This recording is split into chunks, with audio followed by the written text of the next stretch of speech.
आज का ये वीडियो देखने के बाद आपको ये पता चल जाएगा कि भारत के लोहे में इतनी ताकत है जिसने कई यूरोपीय देशों को धूल चटाई है। और ये भारत की कोई नई शुरुआत नहीं है, बल्कि भारत ने इसकी शुरुआत आज से 3 साल पहले कर दी थी। बात है 2020 की, जहां भारतीय steel company steel authority of India limited ने R260 ग्रेड के स्टील ट्रैक्स को बना करके तैयार किया था। ये भारतीय रेलवे के अब तक के सबसे स्पेशल रेल ट्रैक्स माने जा रहे थे, क्योंकि इन ट्रैक्स पर 200 से 300 किलोमीटर प्रति घंटे की रफ्तार से ट्रेनों को बड़ी आसानी से दौड़ा जा सकता है। और इन ट्रैक्स की जो कॉस्ट है वो बहुत ही ज्यादा मिनिमम थी। और न सिर्फ steel authority of India limited ने इन ट्रैक्स को बना करके तैयार किया था, बल्कि इनको सक्सेसफुली रेलवेज को डिलीवर भी किया है। और अब इस भारतीय कंपनी ने एक और बड़ी शुरुआत कर दी है, जहां पर अब रेलवेज के लिए काफी बड़े स्केल पर व्हील्स यानी पहियों को बनाने का काम शुरू किया जा रहा है, जहां पर कंपनी अकेले काम नहीं करेगी, बल्कि 3 बड़े प्लेयर्स इसमें काम करने वाले हैं। जहां पहली कंपनी है सेल, दूसरी है भारत फोर्ज और तीसरी है रामकृष्ण फोर्जिंग्स। इन तीनों ने टीटागढ़ वैगन्स के साथ में, जो वैगन्स बनाने की एक्सपर्ट कंपनी मानी जाती है, इनके साथ में एक पार्टनरशिप साइन की है, जिससे भारतीय रेलवे की जो ओवरऑल डिमांड है व्हील्स को लेकर के, चाहे वो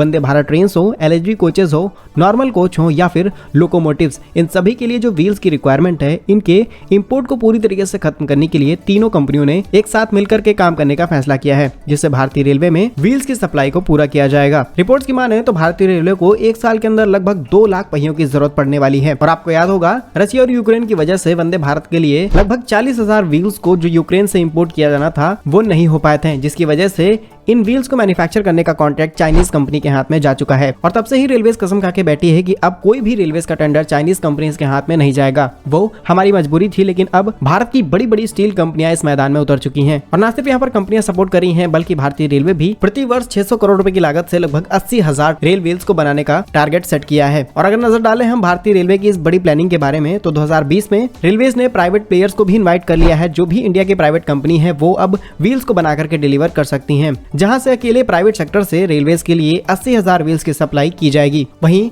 भारत फोर्ज ने न सिर्फ टीटागढ़ वैगन्स बल्कि टेल्को के साथ में भी एक पार्टनरशिप साइन की है, जिससे वो हाई स्पीड ट्रेन्स और व्हील्स को बनाने का काम शुरू करेंगे। और आपको पता होगा, भारतीय रेलवे में लगभग 500 नई वंदे भारत ट्रेन सेट को ऑपरेट करने का वादा किया गया है, और इनमें लगभग 3 लाख पहियों की जरूरत पड़ने वाली है। तो ये भारतीय रेलवे की काफी बड़ी डिमांड और सप्लाई का गेम होने वाला है, जिसमें अब भारतीय कंपनियों ने अपना सबसे बड़ा कदम रख दिया है। फिलहाल भारतीय कंपनियों के लिए गए इस डिसीजन के बारे में आपका क्या कहना है, कमेंट बॉक्स में जरूर बताइएगा। भारत कैसे ही यूजफुल एंड इन्फॉर्मेटिव वीडियोस पाने के लिए आप हमारे YouTube चैनल को सब्सक्राइब जरूर कर लीजिए। मिलेंगे हम आपको एक नई और इंटरेस्टिंग वीडियो में, तब तक के लिए वंदे मातरम, भारत माता की जय।